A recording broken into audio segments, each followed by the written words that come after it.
Hello, freak bitches.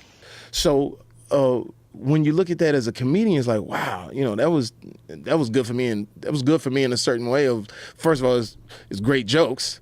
Two, it's like it does say, are we becoming too fragile when it comes to our race, like black folk? Like I say, yeah, some people are racist and some people are perceptionists. You know what that means? No. The perception in America was the white man, Donald Trump, can be president. The woman can't do it. Perception. Doesn't mean that if you vote for Donald Trump that you're racist. I don't think everybody's racist because that was a big thing. Sometimes it's perception. I'll make it clear. Okay. I do a joke in front of all black people. And I said, black people are very interesting people because we deal with racism and perceptionism. I said, because we're very nervous flyers, right? We don't like to get on planes. First thing we do when we get on the plane, we see who's flying this motherfucker. We look in the cockpit. If we look and see a black guy, we will stop and go, hey, how long you been flying, bro? You got your hours with you? And it was the perception. And don't let a woman sit next to him, oh, shit, we good? It could be a bright, sunny day. It's like, how's the weather? Oh, we're good. And then as you're sitting in that seat, anytime you hit a bump, boom, my brother, we straight? Same situation. You go in the cockpit, you see that white guy with that salt and pepper hair and those aviators and that forearm hair like this, and it's storming outside. Shit, fly this shit through a hurricane. So it's the perception that we have to talk about sometimes. Does that make sense? Oh, it definitely makes sense. Yeah. There's definitely that.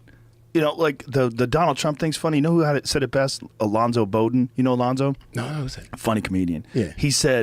He goes, not all Donald Trump supporters are racist, but all racists are Donald Trump supporters.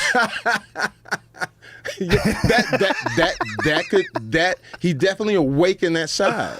Yeah, but in a creepy way. But I will say this. Like I said, the perception gets us all too. Yeah. Because like my daughter, it was interesting. My oldest daughter, like when the election happened and when the results came in, Dad, I'm so mad, I can't take it. I said, well, we're gonna go march. I said, well, did y'all vote? Not all of us, but I said, well, you got to get out there because their perception was she had it in the bag. Right. You know what I'm saying? So you got to get out there and be, whatever that is.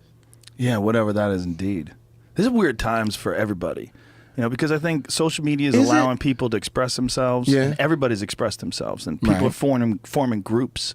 They're just like, they're progressive or they're liberal or they're conservative. And everybody has a voice. Everybody has a voice. There's so much voices. I'll say this. Maybe you can appreciate this. Because we're living in two worlds. We lived when it wasn't here, and we're living when it's here. It's discretion.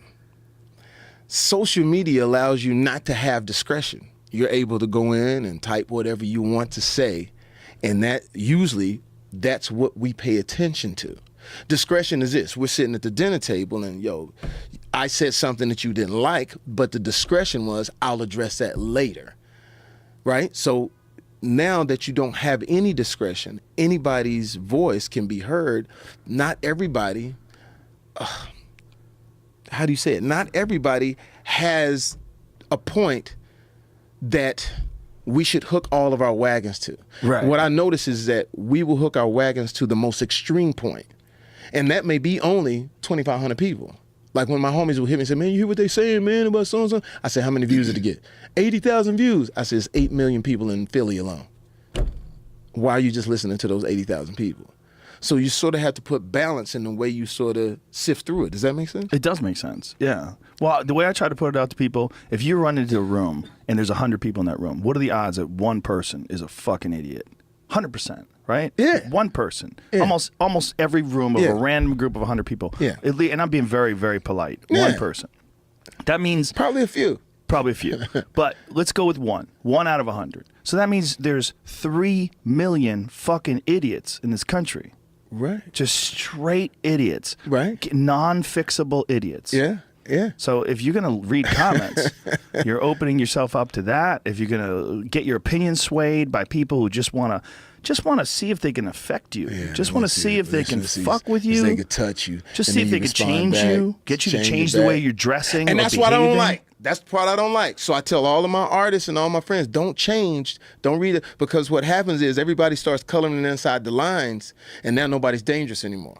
Right. Because you remember back in the day, Madonna, dangerous. Boom. Right. Madonna come out naked, just dancing to the Grammys like it's all good. You know what I'm saying? So what I always say, just don't tuck your art in. Don't tuck your art in for the comments, because we'll end up not having anything to celebrate that is